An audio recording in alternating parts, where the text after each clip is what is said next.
దేవునికి స్తోత్రం. Myself V Sudhir, I am son of V Shyam and V Sandhya Rani. నా పేరు సుధీర్, సంధ్యా శ్యామల కుమారుడిని. I would like to express my special thanks to the priest and executive body and all the members of this church.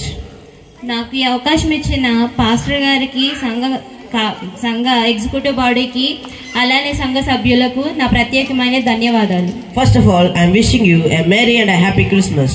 మీ అందరికీ ముందుగా Christmas శుభాకాంక్షలు తెలియజేస్తున్నాను. Since we are celebrating Christmas, I would like to ask what exactly is Christmas? అసలు మనం Christmas ఎందుకు జరుపుకుంటున్నాం? Jesus Christ has sacrificed himself and reincarnated as a human being on this earth. యేసుక్రీస్తు పరమును విడిచి భూలోకానికి మానవునిగా ఎందుకు వచ్చారు? But what is the reason for Jesus Christ to born on this earth as a human being? మరి యేసుక్రీస్తు భూమిపైన మానవునిగా పుట్టడానికి కారణం ఏమిటి?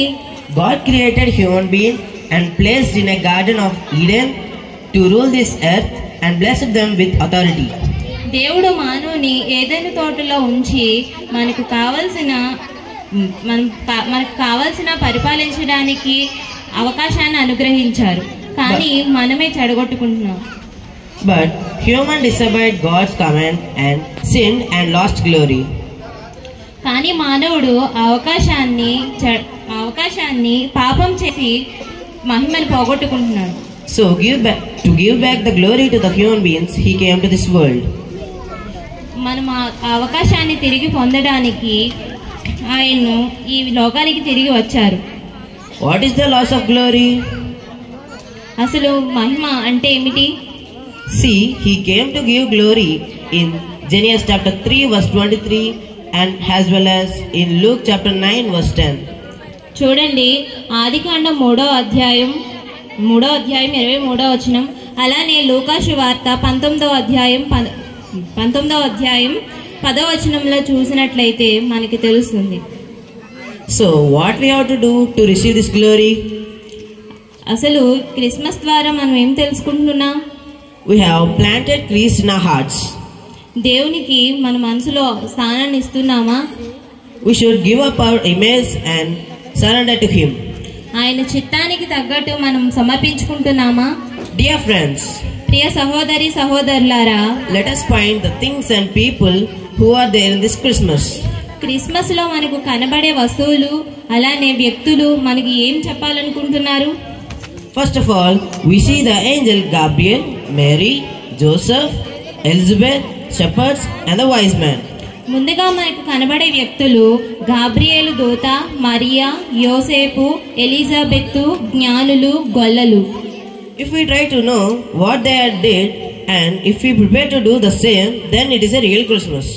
వీరిలో ఎవరెవరు ఏం చేశారో తెలుసుకొని మనం కూడా అలానే నడుచుకోవాలి. First, let's learn about angel Gabriel. ముందుగా గాబ్రియేలు దూత గురించి తెలుసుకుందాం. He brought the present from the God. దేవుని యొద్ద నుండి వర్తమానం తీసుకొచ్చాను. In other words, today's servants of God have to take the present from God and announce it. అనగా నేటి సేవకులు సొంత మాటల ద్వారా చెప్పకుండా దేవుని నుంచి వర్తమానం తెలుసుకోవాలి. So Christmas is about having a heart that listens to God. Christmas అనగా దేవుని మాటలు వినే హృదయం కలిగి ఉండుట. Secondly, Mary. రెండవది Mariya. Even though she was afraid of Gabriel's word, but she understood after that God chosen her. Then she came forward to give her body to God. Gabriel చెప్పిన విషయాన్ని విని భయపడిన స్వయంగా దేవునిని ఈ లోకానికి పరిచయం చేయడం కోసం మరియా తన శరీరాన్ని సమర్పించారు. Though she know this society will kill her, she will be insulated and she will be punished. But she came forward to give her body to God. ఈ సమాజం చంపుతారని తెలిసినా, అవమానిస్తారని తెలిసినా, దూషిస్తారని తెలిసినా, గెంటి వేస్తారని తెలిసినా తన శరీరాన్ని ఇవ్వడానికి సిద్ధపడ్డారు. So Christmas means offering a heart to God as a human being. అనగా క్రిస్మస్ అంటే దేవుని కొరకు మనం సజీవ యాగంగా సమర్పించుకోవాలి. Thirdly, let's know about Joseph. మూడవదిగా యోసేపు గురించి తెలుసుకుందాం. Even though he was persuaded by Gabriel, he wanted to leave Mary secretly. But afterwards, he accepted her and helped her in introducing the Christ to this world. యోసేపు కూడా గాబ్రియేలు చేత హెచ్చరించబడిన వాడై మరియను విడిచిపెట్టాలని అనుకున్న తర్వాత తనకు తాను తెలుసుకొని అన్ని విధాలుగా మరియకు సహకరించి క్రీస్తుని లోకానికి పరిచయం చేయడానికి సహకరించాడు. So Christmas is contributing to God's work. అనగా క్రిస్మస్ అంటే దేవునికి సహకారం అందించడం. Fourthly, let's learn about Elizabeth. నాలుగవదిగా ఎలిజబెత్ గురించి తెలుసుకుందాం. When Mary came to Elizabeth and said the situation, she became happy and worshipped God. Elizabeth వద్దకు మరియ వచ్చి తనకు జరిగిన సంఘటనను తెలియగా ఆమె సంతోషించి స్తుతించి ఘనపరిచింది. So Christmas is associated with spirit-filled and worship God with happiness and joyness. Christmas అనగా దైవాత్మను కలిగిన వారితో సహవాసం కలిగి ఉండి వారితో పాటు స్తుతించి ఘనపరచడం. Fifthly, let's learn about shepherds. ఐదవదిగా గొల్లలు. When the shepherds listened to Gabriel, they went to Christ and worshipped him. They came back dancing and spreading the birth of Christ those who don't know. గొల్లలు గాబ్రియేలు ద్వారా వర్తమానం విని ఆయన ఉన్న స్థలానికి వచ్చి ఆయనను ఆరాధించి తిరిగి వెళుతూ గంతులు వేస్తూ ఆనందంతో అందరికీ తెలియచేశారు. This we call as carols. దీనినే మనం క్యారల్స్ అంటున్నాం. Of course, we must proclaim the birth of Christ those who don't know, but we are announcing it to those who know. I think you understand it. వాస్తవానికి మనం క్రీస్తుని గురించి తెలియని వారికి తెలియచేయాలి, కానీ తెలిసిన వారికే తెలియచేస్తున్నాం. ఈ విషయం మీకు అర్థమైందని భావిస్తున్నాను. So Christmas is about worshipping God and proclaiming him to those who don't know. Christmas అనగా ఆరాధన, ఇతరులకు ఆయన గురించి మనం చాటి చెప్పడం. Sixthly, let's learn about wise men. ఆరవదిగా జ్ఞానుల గురించి తెలుసుకుందాం. The wise men thoroughly examined and researched their books and found a king will be born for the protection of this earth. A child will be born, then a star will be appeared in the sky. This they found in the book Jan Avesta. జ్ఞానులు వారి మత గ్రంథాలను పరిశోధించి సమస్త మానవాళికి రక్షణార్థమైన సమాధానమైన ఒక రాజు పుడతాడని, ఆయన పుట్టినప్పుడు ఒక నక్షత్రం పుడుతుందని వారి మత గ్రంథాల్లో జెండా అవస్థ అనే గ్రంథంలో వారు తెలుసుకున్నారు. These wise men who discovered the star followed the star and found Jesus Christ and worshipped him and offered him gifts. ఆ నక్షత్రమును కనుగొన్న ఖగోళ శాస్త్రవేత్తలు, ఆ జ్ఞానులు నక్షత్రమును వెంబడించి క్రీస్తును కనుగొని ఆయనను ఆరాధించి కానుకలు సమర్పించారు. So Christmas means looking for him, searching him, finding him and offering him gifts.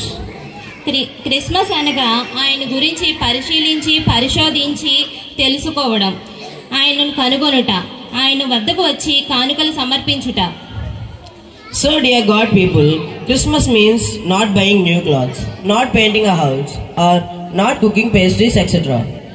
Christmas అనగా ఇంటిని ఒంటిని రంగులతో పోయడం కాదు, అలంకరించుకోవడం కాదు, కొత్త బట్టలు కొనుక్కోవడం కాదు, పిండి వంటలు వండుకోవడం కాదు. అటువంటి పండుగ దండగ. Christmas means like Mary gave her body to God, Joseph's contribution to God's ministry. మరి నిజమైన క్రిస్మస్ అంటే మరియలాగా శరీరాన్ని సమర్పించుకోవాలి, యోసేపులాగా సమర్పించుకోవాలి. Rejoicing in God like Elizabeth and worshipping him like shepherds.